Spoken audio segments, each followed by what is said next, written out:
কিভাবে করবেন একটি বিকাশ ব্যবসা? এই বিকাশ ব্যবসা করতে হলে কত টাকা পুঁজি লাগবে, কত টাকা লাভ হবে প্রতি মাসে এই ব্যবসা থেকে, এবং কিভাবে এই ব্যবসার এজেন্ট আপনি নিতে পারেন, সম্পূর্ণ জানবো একজন সফল বিকাশ ব্যবসায়ীর কাছ থেকে। তো চলুন শুরু করা যাক। ডিএসের সাথে আমরা যোগাযোগ করব। যোগাযোগ করার পরে আমরা বলবো যে আমরা একটা এজেন্ট আনবো ভাই। তো তখন ডিএসএ বলবে ঠিক আছে, সমস্যা নাই, আপনি ট্রেড লাইসেন্স দেন দোকানের, আর ফটোকপি, আইডি কার্ডের ফটোকপি 2 কপি ছবি দিব।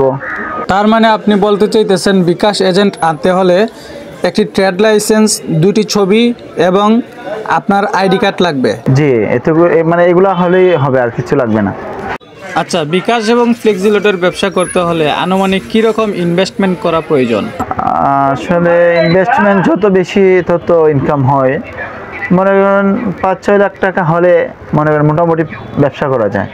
আমাদের নতুন একজন উদ্যোক্তা ভাই যদি 3 থেকে 4 লাখ টাকা নিয়ে এই বিকাশ ব্যবসাটি শুরু করে, তাহলে সে প্রতি মাসে কত টাকা ইনকাম করতে পারবে এই ব্যবসাটি করে? মনে করেন 30-35 হাজার টাকা বিকাশে ইনকাম করতে পারবে প্রতি মাসে। সে কন্টিনিউ দোকান থাকতে হবে, কাস্টমার আসলে কাস্টমারকে সময় দিতে হবে, ভালো ব্যবহার করতে হবে, আর মনে করেন ভালো একটা সেন্টারের মতো একটা দোকান খুলতে হবে। যদি মনে করেন সেন্টারের মতো হয়, কাস্টমারের যখন সব দিক দিয়ে মনে করেন সুবিধা পাবে, যে দোকানটা আসলে মানে খুব সুন্দর, বা আপনার দোকানগুলা গুছাই রাখতে হইব, খুব সুন্দর করে সাহায্য করে রাখতে হইব, মানে পরিবেশটা খুব সুন্দর রাখতে হইব। আমরা জানতে চাই আপনার এই বিকাশ ফ্লেক্সিলোডের ব্যবসা থেকে আনুমানিক কীরকম ইনকাম হয় এবং আপনি লাস্ট মাসে কত টাকা ইনকাম করছেন?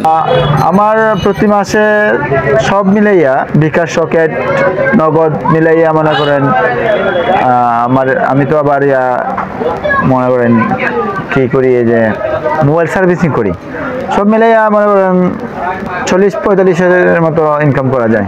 একজন নতুন উদ্যোক্তা ভাই যদি এই ব্যবসাটি করতে চায়, তাহলে তাকে আপনি কি কি পরামর্শ দিবেন? পরামর্শ দিব সে যেন কন্টিনিউ দোকানে থাকে, আর ভালো ব্যবহার করে কাস্টমারের সাথে, আর সতর্ক মানে অবলম্বন করে। আরেকটা প্রশ্ন ভাই, বিকাশ ফ্লেক্সিলোড ব্যবসায় কি কোনো রিস্ক আছে, কোনো ধরনের রিস্ক? রিস্কটা হচ্ছে যখন আপনি নতুন এজেন্ট আনবেন, তখন প্রতারকে ফোন দিবে যে আপনার নতুন এজেন্ট আনছেন, আমি অফিস থেকে ফোন দিছি, আপনি কি আমাদের কাগজপত্র দিচ্ছে কিনা, মানে বিভিন্ন প্রশ্ন করবে। ওইটা প্রশ্নটা করবে আপনার এই ওটিপি কোডের জন্য।